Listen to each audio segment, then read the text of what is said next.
Good morning. Well, it is a truly magnificent Friday morning, and it's the first time I've walked up to the churchyard here at St Mary's in Upper Swainswick since I think Monday. Other things have been happening, but I thought I'd pop up today to see how well the conservators from Sally Strachey, or Strachey, I never remember which way you pronounce it, have been getting on with restoring the two tombs that they have been working on this week, two listed monuments dating from the early 18th century that were in danger of collapse. Well, they're both covered in blankets, so we can't see what the chest tombs look like as yet.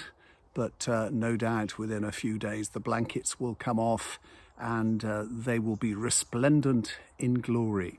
And it's good to see that work having been carried out. This really is the most delightful spot, and I always look forward to breaking my circuit, my morning walk, and sitting here and having a little chat with you.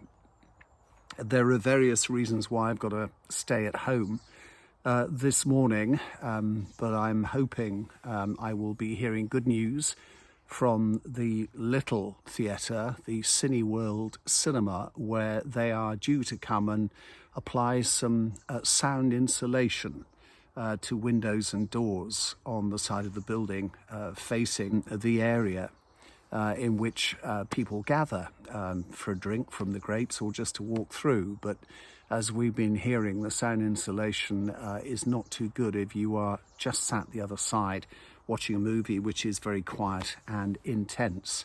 And I know pub and cinema have a great relationship, so I'm certainly hoping the chaps will turn up today, or chapesses, it might be women doing it. I hope they'll turn up today and put that right. While you're looking around my website, do sort of scroll through the stories that appear on the screen. I mean, at the bottom you'll see a button you can press to look at even more stories. The thing is, if I load lots of them each day, everything else sort of sinks out of sight. I'm terrible like that with emails, that you get so many and you think, yes, I'll deal with that, and then it slips below the screen and you forget all about it. But there are some good stories. It's been a pleasure to actually talk to people at length about various projects. If you look around my website, my page, my front page, you'll see stories about a homegrown musical that's taken years to put together. A lot of people working hard on it at the moment, the cast, over 50 adults and young people, due to go on stage early in August at the Forum.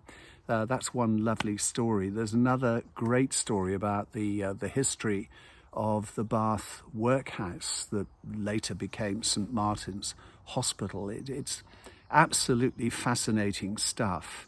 And while we're cheering ourselves up, both with the weather and lifting our spirits, it was good to hear more about a sing-song being organised at Bath City Football Club at Twerton, and also an online coming together of choirs from Bath and pretty well all around the world to have a sort of entertainment slot that you can pay to join and no doubt enjoy.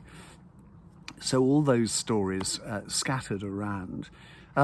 It was also interesting to find out the state of play if you have a Discovery card, if you're a resident, and yours has expired like mine has. There's a story about that. You're okay, you're safe, but they can't actually renew it at the moment.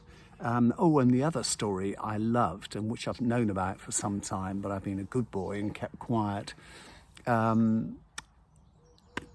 I've forgotten his name. Luke Jerram. It is, what's the time? 7:28, so the brain's not completely warmed up yet. Luke Jerram, a Bristol-based artist who I met a few years ago when we were filming a series on hidden Bristol. a man who put that water slide chute down through Park Street, and amongst other things is famous for plonking pianos in urban spaces around the country and I think abroad, elsewhere. Abroad, that's such an old-fashioned word, isn't it? You can tell we live on an island. He came up with the idea of a beautiful replica of the moon, which is suspended in big spaces. I saw it in the Great Hall, the Wills Hall, at the University of Bristol a few years ago, and it is coming to Bath. We're getting it after Bristol Cathedral and Wells Cathedral, but we're getting it for the run-up to Christmas, the darkest time of the year. And I think we're extremely lucky because that is the absolute perfect time to be able to walk into Bath Abbey and in that now beautiful open space to see the moon suspended above you. That's going to be a fantastic setting. And not only that, the Abbey's known as the Lantern of the West because of all its huge windows. Even walking by at that time while the moon is on display, you'll be able to see it through the windows. How weird is that? So I'm pretty excited about that. I'm pretty excited about the stories that are on offer to you. So do enjoy having a look around. I don't pretend to be a newspaper. I'm not. I cover things that I'm interested in, and if I express an opinion, it's my opinion. And you're absolutely entitled to disagree and let me know. I'm always looking for stories, so do bear that in mind and tell your friends about Bath Museum. I'm looking forward to getting as many new readers, viewers, followers as I can. Anyway, whatever you're doing this Friday, enjoy the day and continue to be safe.